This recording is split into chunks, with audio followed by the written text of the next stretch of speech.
video ko'rib 1 millionli chegirmaga ega bo'lishni xohlaysizmi? Unda videoni oxirigacha ko'ring. Uxti, gilamga Pepsi'ni to'kib zilola yana nimalarni boshladi deb hayron qoldingizmi?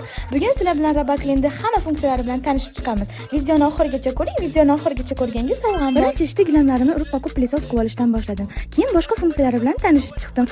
Ayniqsa mana shu funksiyasi juda ham yoqdi. Bir joyda changlar, akvariumlarda qo'limiz kirmaydigan joyda changlargacha olar ekan. Top-toza qilib qo'yar ekan. Bunisi esa yuvishga qiyin og'ir pardalarda joyda turib tozalab olar ekan. Mebellarda changlarni ham zo'r tozalar ekan. U menga eng yoqqan tarafi o'zini shampuni, xlorlari, assetillari. Gilamlarda turgan joyda yuvadigan asatkasini sinab ko'rmoqchi bo'ldim. Gilamga Pepsi'ni qo'ydim va tozaladim. Wow, rezultatni ko'rib turibsizlar.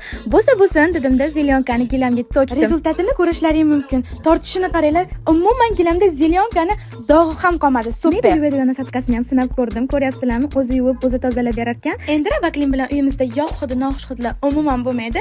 Roboclean o'zidan musaffo, toza, sharshara, tok havosini chiqarib beradi. Hammaning uyida bo'ladigan ko'zga ko'rinmas changlardan ham xalos bo'ldik.